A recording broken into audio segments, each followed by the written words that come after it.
Punch prepares for launch. NASA's Polarimeter to Unify the Corona and Heliosphere mission will capture images of the sun's corona transitioning to the solar wind, making this invisible system visible for the first time. Mission principal investigator Dr. Craig DeForest discusses what Punch will uncover about the heliosphere, space weather, and its impact on Earth. That's next on this episode of Technology Today. We live with technology, science, engineering, and the results of innovative research every day. Now, let's understand it better. You're listening to the Technology Today podcast, presented by Southwest Research Institute. From deep sea to deep space, we develop solutions to benefit humankind. Transcript and photos for this episode and all episodes are available at podcast.swri.org. Share the podcast and hit that subscribe button on your favorite podcast platform. Hello and welcome to Technology Today. I'm Lisa Pena.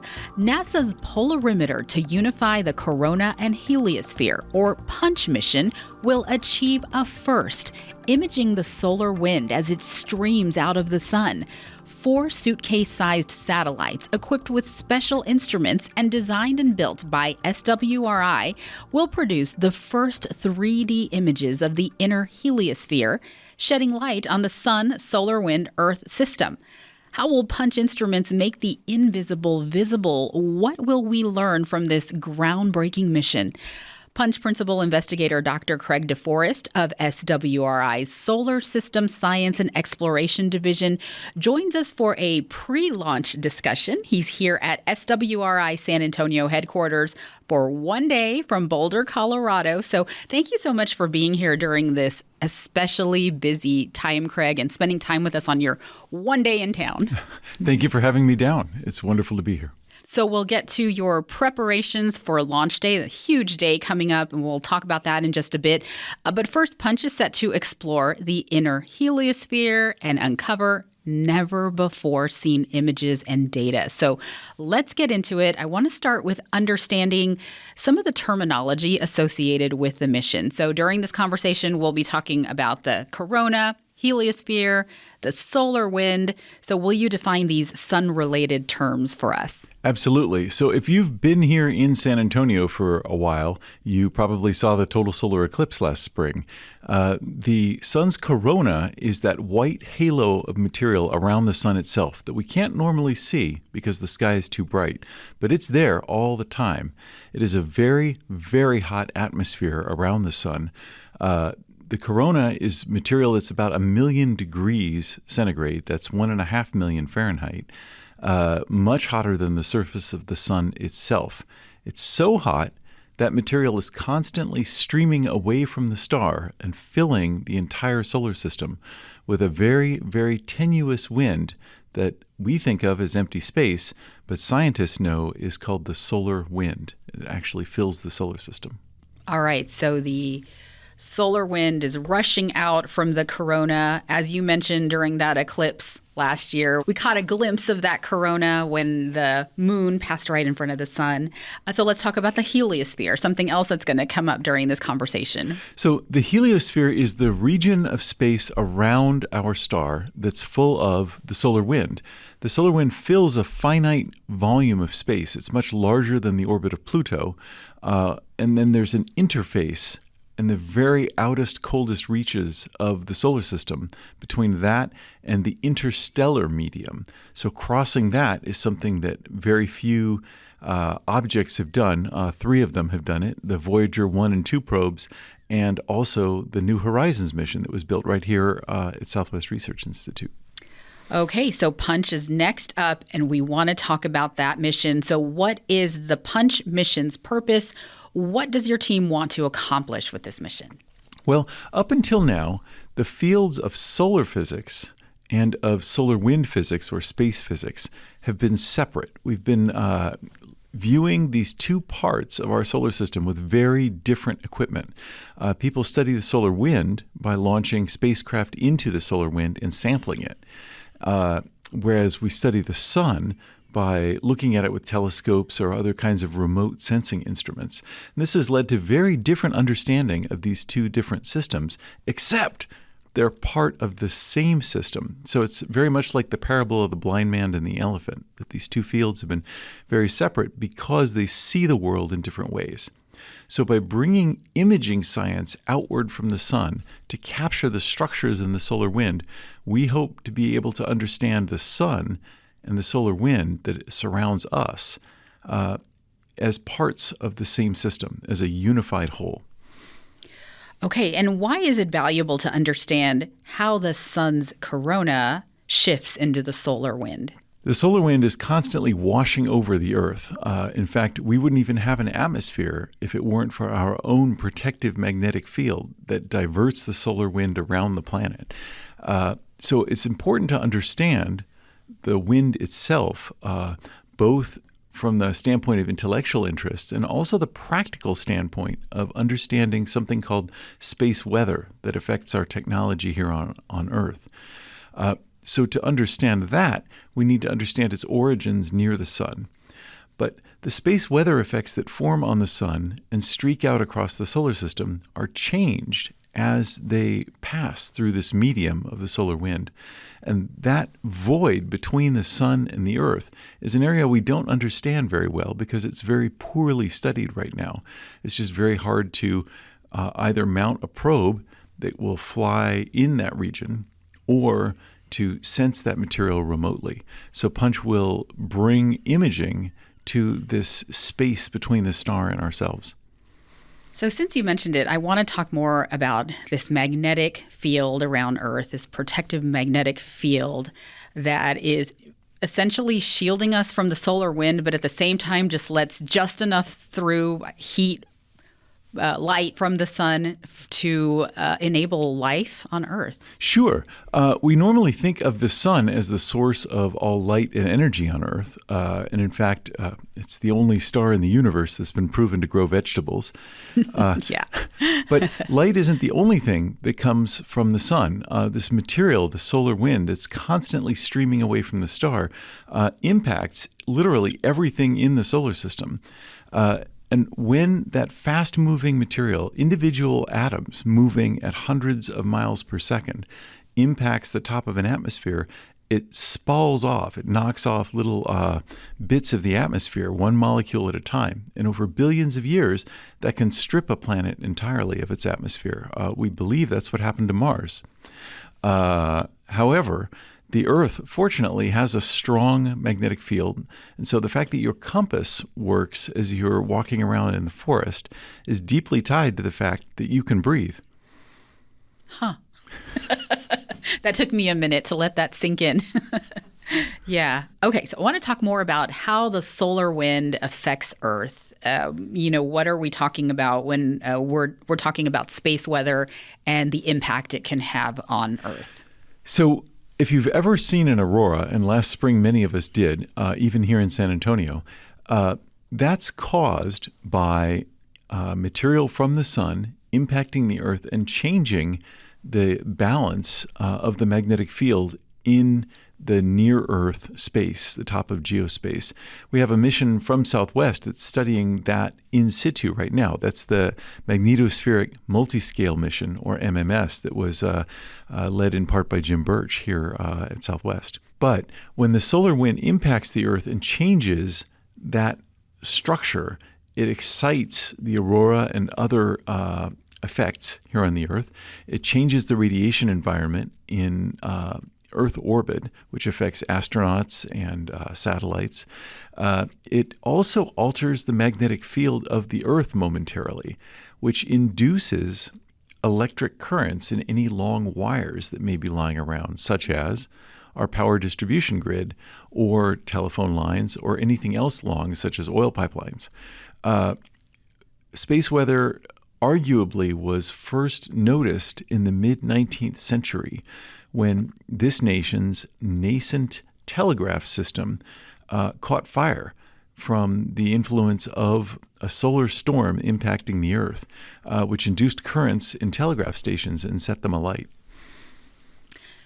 So there are real impacts from the solar wind. It's not just floating around up there minding its own business. We can definitely feel its effects. So Punch is a constellation of satellites and imagers designed and built by SwRI. So tell us about these Punch instruments. How will they work together to capture images of the inner heliosphere? Punch is fundamentally a coronagraph. Now, a coronagraph is a regular camera, usually looks at visible light, that forms its own eclipse.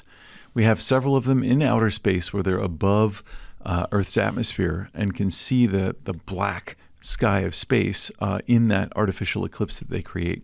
The difficulty that we faced with Punch is that we wanted to capture an extremely wide field of view. Punch is not a telescope. It's a wide field imager to watch this material as it leaves the sun and streams over us. And it's part of our immediate environment.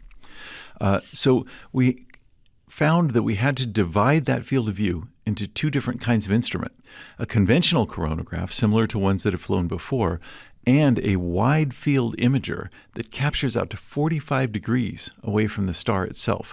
So the entire field of view is 90 degrees wide, centered on the sun. That would extend from the horizon to the zenith if you were looking at it relative to the Earth. Let's talk about these 4 satellites. Why 4? Is that an important number? So 4 is an important number. First of all, we had to divide that field of view across 2 different types of instrument. The narrower instrument, the narrow field imager, the coronagraph itself, can look all around the sun, close to the sun. But the other 3, the wide field imagers, had a problem that we had to get them close to a radio station so we could beam the images down to the Earth. But all the radio stations are on a planet, so there was a large planet in the way. Yeah. So the only solution we could find was to make the instrument as large as the Earth. Now, you can't build one spacecraft as large as the Earth, but you can build one instrument onto 3 separate spacecraft and allow them to spread out around the Earth, which is what we did. So we have 4 identical spacecraft, 1 instrument that's separate, and 3 instruments that are identical, all spread out around the Earth to work together as a single instrument, even though they're on 4 separate spacecraft. And how will the spacecraft utilize polarization? I know that's a big part of it. So that's right in the title, is we are the polarimeter to unify the corona and heliosphere. Now, we use polarized light. We have a polarizing filter in front of each camera to measure the amount of polarization. Now, you may be familiar with Polaroid sunglasses, which cut glare because light that reflects off of a horizontal surface becomes polarized. The vibrations of the light wave itself happen in one direction only and not in all directions across the light. So by blocking out polarized light, your sunglasses allow you to cut glare while allowing ordinary light through. Punch uses a similar effect. The light that's scattered in the corona that we use to see the corona with the solar wind is polarized by the process that diverts it down toward the Earth. And so the degree of polarization tells us where each feature is in 3 dimensions. Objects that are far off to the side, near the plane of the sky, if you will, tend to be highly polarized.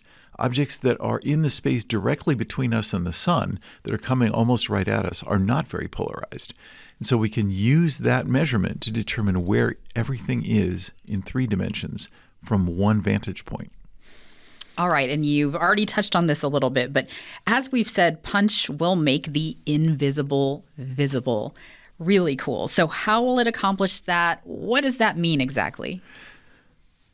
One of the most exciting things about this mission for me is that we will be looking at ordinary objects that in principle you could see with your own eye, like the corona. You can see the corona with your own eyes if you happen to be at the place where there's a total solar eclipse. But the material of the solar wind is so faint, it's actually too faint to detect with your eye. It's there, it's an ordinary object, you can capture it with an ordinary camera, but it's 1,000 times fainter than the galaxy in the night sky. And so the real challenge of this mission was not building the spacecraft themselves. That was hard enough.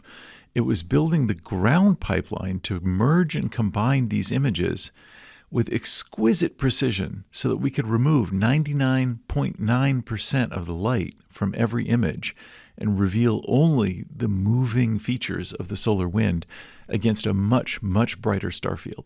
So the Punch constellation of satellites, as you've mentioned, will be in low Earth orbit. What does that look like? And what else can you tell us about where the satellites will be positioned? Punch is launching into low Earth orbit. That means we'll be about 400 miles above the surface of the Earth, just above the atmosphere, so that we can move fast enough to remain in orbit. In order that we can see the sun all the time, we're in something called a sun-synchronous dawn-dusk orbit.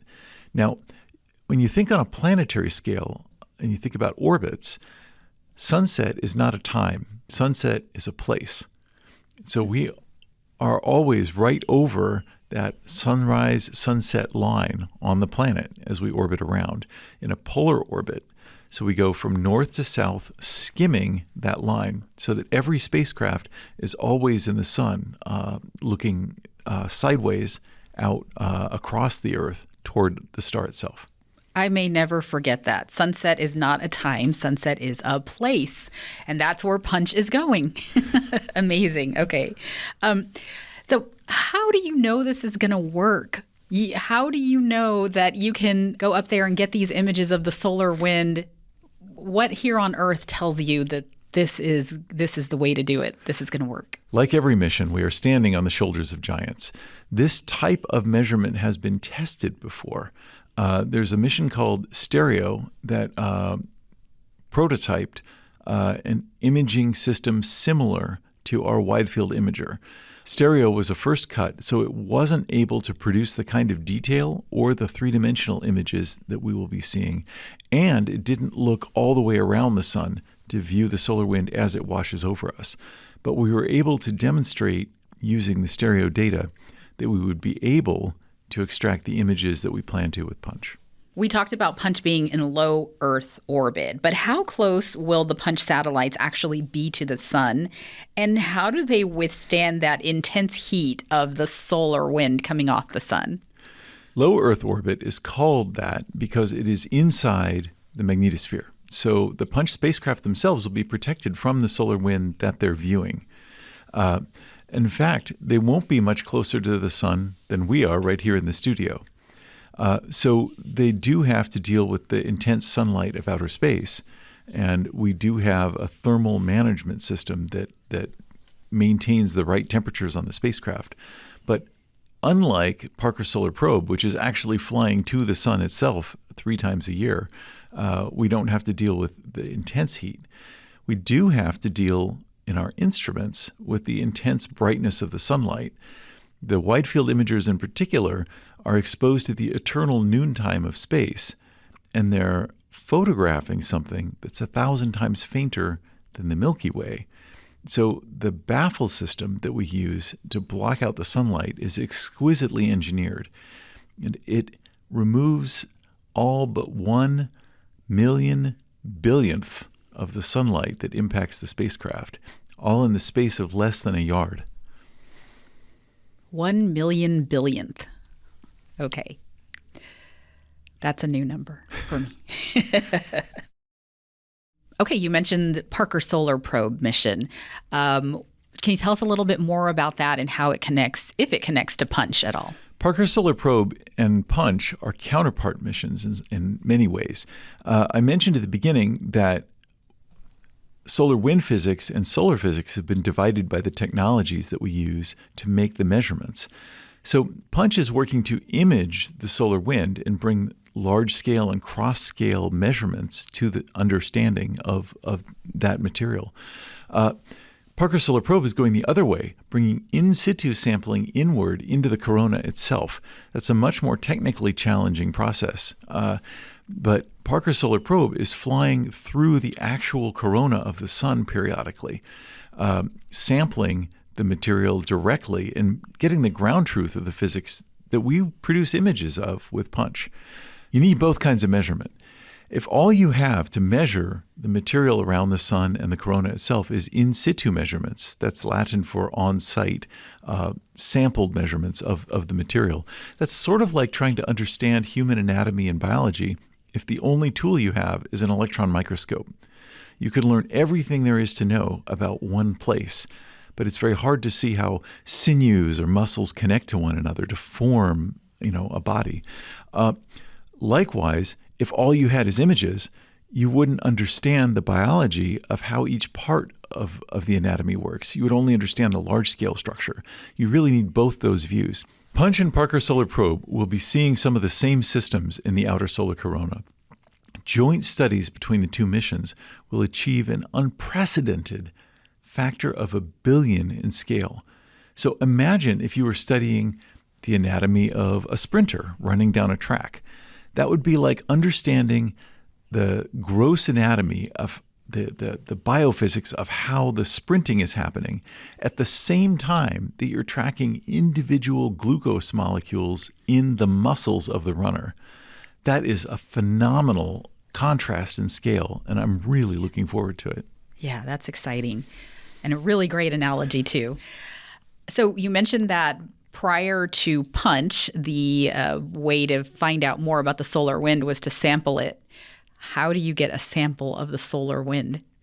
You just dip your hand out with a cup? Or? So yes, it is as simple as that. You bring an instrument out into outer space outside of Earth's protective bubble, and it will be directly exposed to this material that's coming from the sun. You can sample it.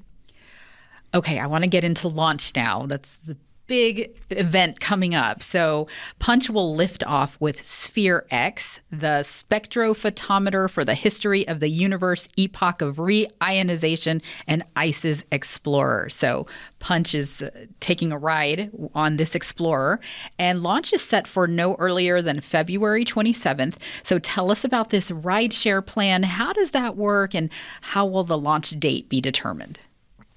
So the launch is scheduled for a particular date, but many things can delay a launch. From everything from weather to issues with the rocket, of course, to other launches elsewhere in the nation can cause us to wait a day or more. Ride-sharing of SwRI is a cost-saving measure. It's a wonderful thing. Rockets have become much more powerful, and spacecraft have become much smaller than they used to be. And as a result, there's often excess capacity. And so making use of the same rocket to carry multiple missions is smart. It saves taxpayer dollars and saves fuel and all the good things that we associate with carpooling. Yeah, exactly. This is just space carpooling. All right, I like that. Okay, how are you preparing for launch? What is your launch day plan? Where will you be? So on launch day, I plan to be in the control room for most of the countdown. There comes a point where all of our systems are ready to go and our spacecraft are switched off for launch. They switch on automatically when they're deployed. So I will go out and watch the rocket go up, because who wouldn't? And this is happening in California. We're launching from Vandenberg Space Force Base in California. Vandenberg is on the westernmost corner. If you look at Southern California, it starts out, the coast runs north-south, but it bends outward around Los Angeles, and there's a little point before it goes north again. That point is Vandenberg Space Force Base, and it's there because it's surrounded on three sides by ocean. So what happens prior to this launch day that's fast approaching, this tentative launch day fast approaching? Is there last-minute tests going on? What are you running through before actual launch day? So there's a tremendous amount that has to happen in order for launch to occur and for all of these spacecraft to come together. Punch has already been, as we talk, through its post-delivery tests. We know that all the spacecraft work. They've been through their paces. We've tried exercising all the mechanisms, make sure they work right. And we're just getting ready to bolt them to the deployer ring, which will itself be bolted to the rocket. So the stack is being assembled over the next week or so. We'll do final electrical checks and then truck the whole unit from the assembly building at Vandenberg across the Space Force Base to the launch pad to be integrated to the rocket.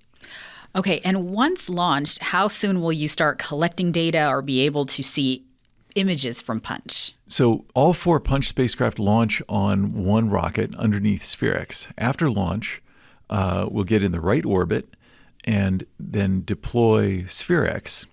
Then a little bit of time goes by, and the 4 Punch spacecraft will be spring deployed away from the rocket. So they're kicked out by little springs that will launch each one out at a walking pace relative to the others. Now, if you started walking right now and just never, ever stopped, it would take you about 90 days to get a third of the way around the world. And that's exactly what happens with Punch. We spread out all the way around the world. So the 3 WIFIs, wide field imagers, are 120 degrees apart. And that takes 90 days to occur. So during that time, we check out the spacecraft, we check out the instruments, we start testing out the ground pipeline. And then 90 days after, we use little thimble-sized rocket engines on each spacecraft to just give a slight kick and settle them down so they're exactly the right distance and stay there. Then we move into science mode. And do they immediately start feeding back data, or is that also a little bit of a wait till you start seeing the first images and information? So the spacecraft can only talk to the ground when they're close to a radio station from a ground network that we use to communicate between the spacecraft and the Mission Operations Center in Boulder. Shortly after launch, I think 80 minutes after launch, we'll get our first radio contact over Sweden. That's when we'll check that all the systems are working correctly. But over the next few days, we'll check out the spacecraft and get them situated, pointed at the sun, and ready to operate. We wait 30 days before we open the doors on the instruments. That's to make sure any dust that came up with the spacecraft is dissipated. After that, we'll take test images until we're properly calibrated, and then we'll start taking science data after that. So it does take a couple of months to get everything ready. All right, but fairly quickly considering all the planning that has gone into it, and then in a couple of months you're going to start seeing some good info come back. So that's really neat. How long will Punch be deployed? Punch has a nominal 2-year mission. However, the orbit will be stable for many years, and we hope to operate for up to a decade. So we've talked about it a little bit already, Punch coordinating with other missions and building on past missions.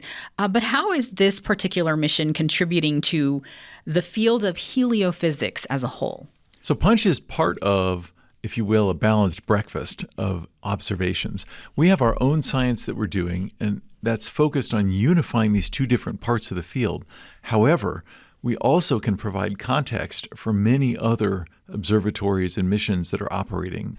So all these parts on the ground and in space come together to form a large observatory for humanity that can observe the sun in many more ways than we could with any one of them. And all of them are important.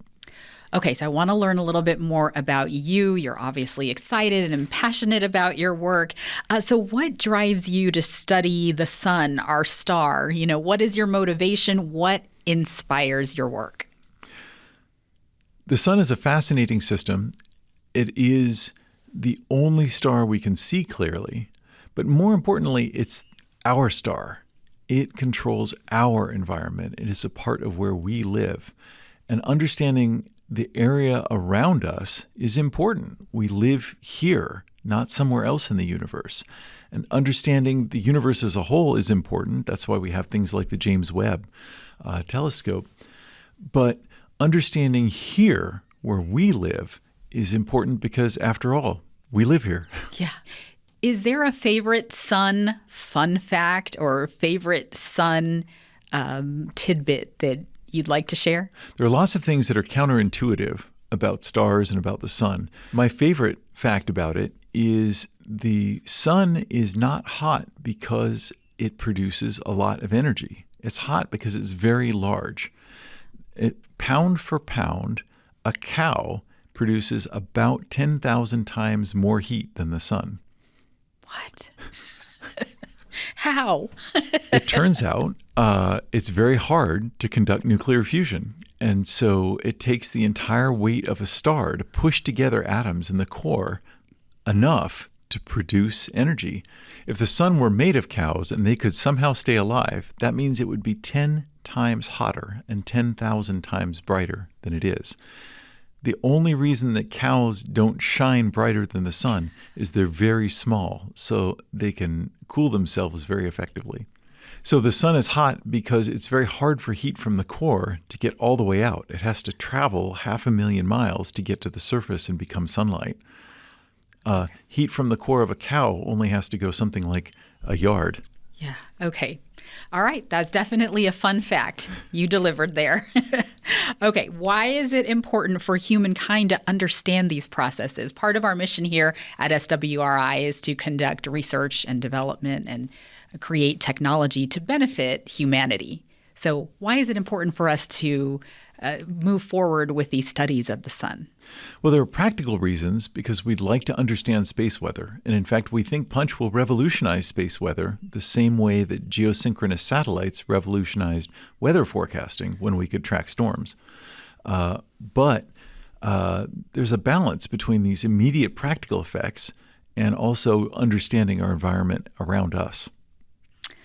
Okay, well, Craig, thank you so much for stopping in today and for being here as you prepare to launch Punch, a mission in the making since 2015. And here we are a decade later, and you're just days out now from getting those 4 suitcase-sized satellites up in low Earth orbit. So I know it's an exciting time for you and your team, and it's really an exciting time in heliophysics and an important moment for all of us to better understand the sun-Earth connection, again, the very source of light and life for our planet. Thank you for having me. It's always a pleasure to speak, and I'm a big fan of the podcast, so it's a real treat to be on it. And thank you to our listeners for learning along with us today. You can hear all Technology Today episodes and see photos and complete transcripts at podcast.swri.org. Remember to share our podcast and subscribe on your favorite podcast platform. Want to see what else we're up to? Connect with Southwest Research Institute on Facebook, Instagram, X, LinkedIn, and YouTube. Check out the Technology Today magazine at technologytoday.swri.org. And now is a great time to become an SwRI problem solver. Visit our career page at swri.jobs. Ian McKinney and Brian Ortiz are the podcast audio engineers and editors. I am producer and host Lisa Peña. Thanks for listening.